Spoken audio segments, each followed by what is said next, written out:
See, breakfast now, social media was buzzing with a lot of topics and hot conversations yesterday. And the only lady I can trust with my everything to give me the accurate and current information is standing by. Olamide Odekule, good morning, my lovely. What do we have? Miss Ria Abdul, good morning, lovely. Mr. Ibrahim Shita. Olamide AI. The three months, she's charging at home. This is the real me, unfortunately. Okay. I've got a clock in. The organization doesn't allow me bring her to work. So I've got the real me has to show All right, up. then, regards to her. Let's take it away. Let's see what everyone's talking about this morning, shall we? Take it away. Good morning, Nigeria. I like to say that TVC has a finger on the pulse and our eyes on the streets. And here on the Trending Now segment, my team and I do our best on a daily basis to bring you some of the stories that are trending now and shaping the world that you and I live in. We begin today with this news, where the Minister of Interior, Olubunmi Tunji-Ojo, showed up unannounced yesterday at a Nigeria Immigration Service passport office in Gwagwalada, Abuja, and he wasn't impressed, to say the least. Now, applicants were still waiting hours after the office was meant to open, including at the VIP and children's sections, which are meant to improve the workflow. Now, the minister questioned the delays and made it clear that no extra charges should be collected beyond official passport fees, reminding everyone that Nigerians have already paid for the service and that these middlemen fees need to be cut out. He also criticized the slow pace of enrollment and biometric capturing, saying that applications should be processed in minutes and not hours. Well, officials blamed their delay on power issues. Have a look at this video. What time are you supposed to open? We're supposed to open by 8, but we wait the arrival of applicants. Okay, applicants were by 9, right? 9:30. Okay, so they can, no, when, so 9, then you have done 7, that's 21 minutes. So it means that by 9:30, I expect to see at least 1 or 2 applicants here. Right? Because I can see some people waiting downstairs, and our responsibility is to be efficient.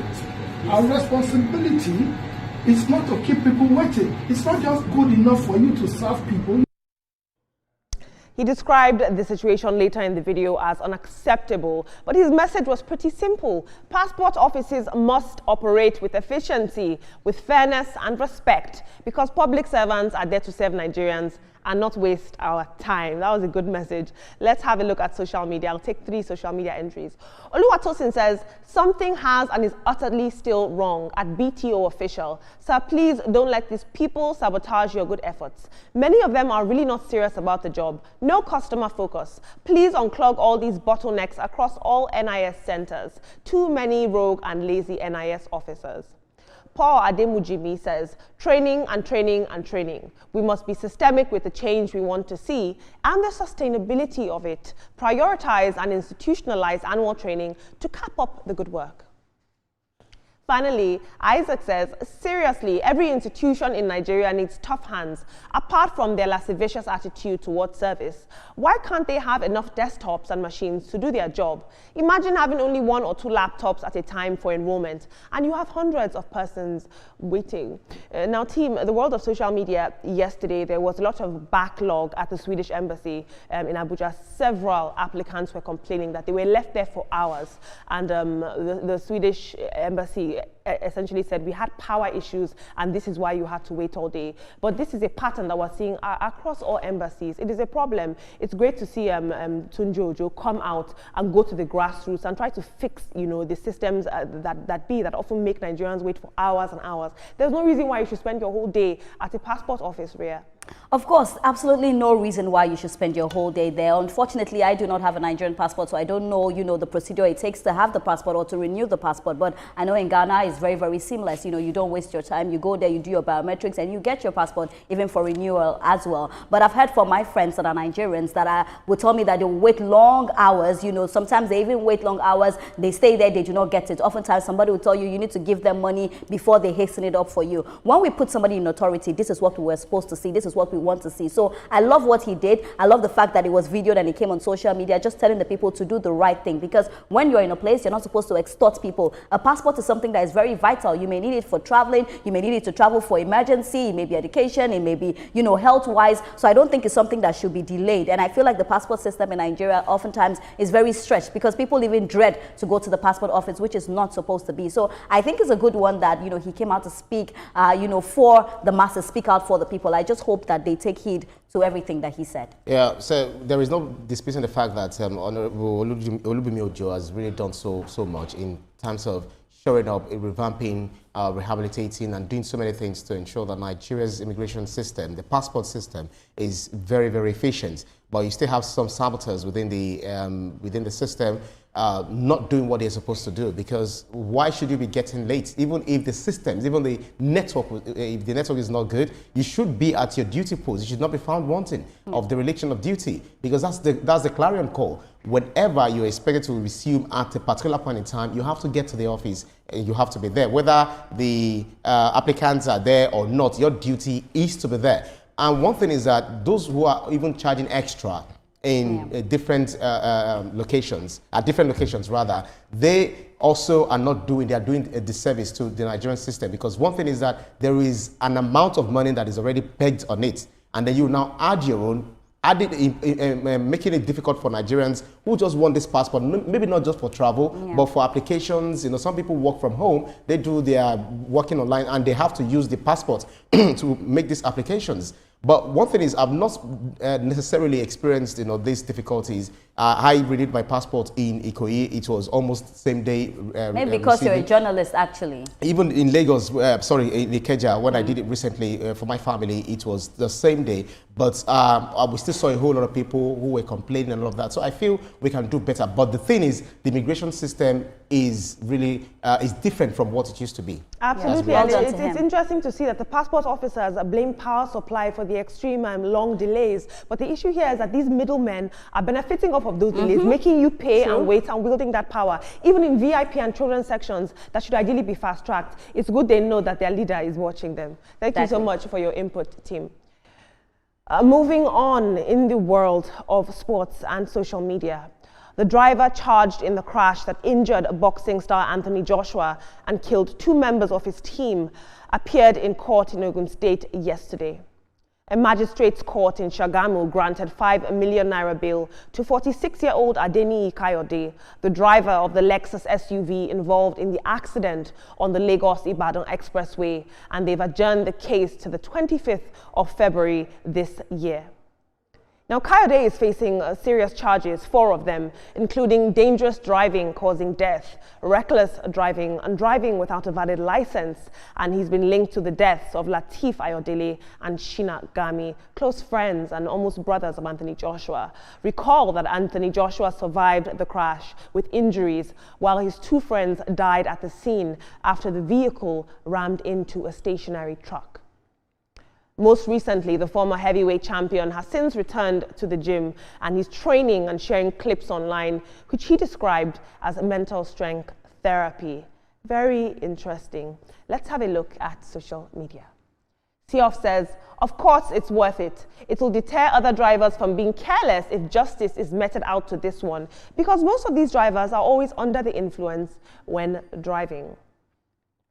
Afro Jigga says, "Honestly, sometimes I think about this. I bet he was excited, maybe trying to impress Anthony even. He must have been going at a crazy speed to cause that kind of impact." And finally, Alex Kabari says, "If he's found guilty of reckless driving, then he should go to jail. But let's not ignore how our terrible emergency and road safety systems contributed to the loss of those lives. All over our roads, we have trucks, tankers, trailers, etc., either parked or broken and left on our roads. Those two must share in blame." Very, very interesting dialogue here. Now, Ria, what do you make of this? Do you think that we should move from public sympathy for this driver who was going above the speed limit to really making sure that justice should be procedural and he should be prosecuted? Your thoughts? Olaide, I'm sorry, in this particular case, I'm removing all sympathy from it because people died, okay? If people didn't die, maybe probably I will be speaking about sympathy, but I think that justice must be served. If he's really found guilty of driving recklessly, we've spoken about the speed and some of the tweets that you read, you know, we've spoken about emergency and all of that, but let's not forget that that car was moving at a very, very high speed, you know, and how he was trying to overtake as well. You know, the family may be watching. I don't know him from anywhere. I'm not speaking against him, but I am speaking for justice. People lost their lives. Parents lost their sons. You know, so if it was due to reckless driving and not having a license, that is a very, very big problem. Okay, they've given him a 5 million bill, no problem, but we want to follow the case. We want to see what really happened, because he's the only person that can tell us what really happened, because he was in the car as well. So let's find out what happened, and if we prosecute this case and if he's found guilty, he faces the wrath of the law, it will help other drivers that are trying to drive reckless. So I feel like this is a precedent that we have to set. The way we set this case, the way we set the tone of this case will be very important on what we see going forward when it comes to road accidents. Now, Ibrahim, just some context. The family of Anthony Joshua, specifically his uncle, who's been seen to be very close to Anthony, has since come out and said he doesn't understand why this man is being prosecuted. You know, Anthony himself allegedly doesn't back it, but the uncle has categorically said, we the family, it needs to die down. Yeah, but then he's actually, it's between him and the state. It is not between him and Anthony Joshua's family or the victim's family. The problem there is, it's so sad, you know, from being happy to driving a celebrity to you getting yourself into trouble. You know, that's why we need to take care. We need to be very, very careful, whatever it is that we do. When we are asked to drive, you need to drive with your senses. When you're asked to do things, you have to do it rightly. And let me use this opportunity to also call on Lagos State government, which is touting itself as saying that they're lighting up Lagos. The same thing in Ogun State. Going from, you know, 7-Up down to Berger, down there, you see that the street lights, some of them are there, they're not functional. And you can imagine trucks driving around there with no headlights, backlights and all of that. Any accident can happen there. So we need to do everything to ensure that our roads are safe rather than fighting individuals. Absolutely, and that our emergency services, responders are faster. Thank you so much for your input, team. Now, this story is very interesting. A man in Ibeku, Umuahia, Abia State, is trending after storming a church vigil with a cutlass, protesting what he described as persistent noise disturbance. Now, in a viral video that's circulating online, the visibly agitated resident is seen interrupting the church service and forcing it to a halt as shocked worshippers look on.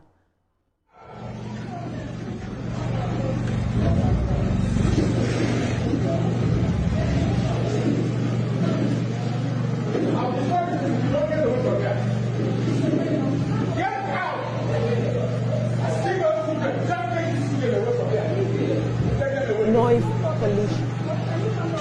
I'm not coming down. I said, take them, you will not make me. Because I'm not taking you anything. Take these children away from here.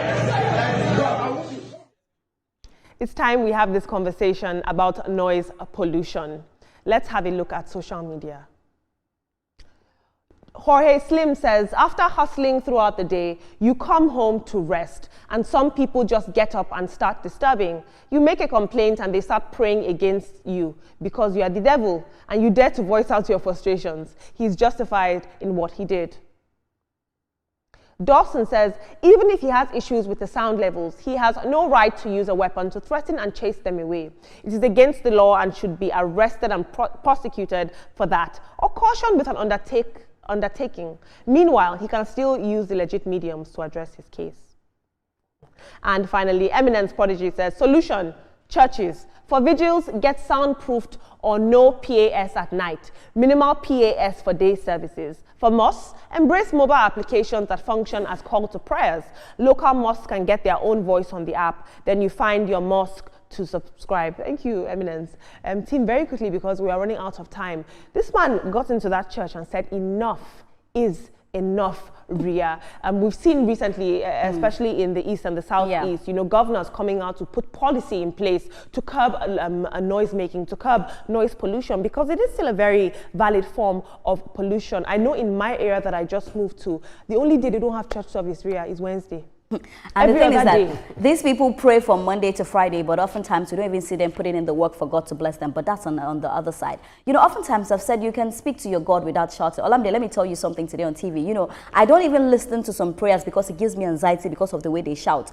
If you are shouting and you're praying, automatically I will get some sort of anxiety. I understand where that man is coming from, but of course you don't take a cutlass, you do not do that.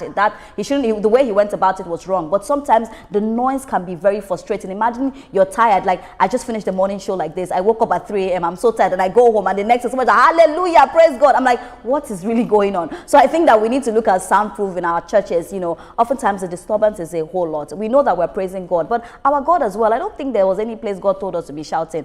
I pray silently, and God answers all my prayers. Yes, I think this matter is two wrongs don't make a right. You know, the fact that the church, you know, is causing disturbances, you know, in the environment. The man had no right to wield a cutlass, brandish a cutlass, and threaten them, you know, with cutlass in the church. It's so bad. You know, there is ASEPA in Abia State Environmental Protection Agency. Just report there. The same thing we have in Lagos, LASEPA, you report, and I believe that Lagos State has always been very effective in that, because I know I've made a lot of reports that have actually, you know, been implemented. So let's be very, very careful. At the same time, whatever it is that we need to do to safeguard this noise from, you know, escaping the four walls of the church, we should do it, because there's a certain decibel that we must not, you know, go beyond. And God is not deaf. Why do we have to shout? But we can't stop people from praying, but we just have to do it rightly. Yes, and let's remember that a core competence of Christianity is consideration for your fellow man. Right. Thank you so much for your input.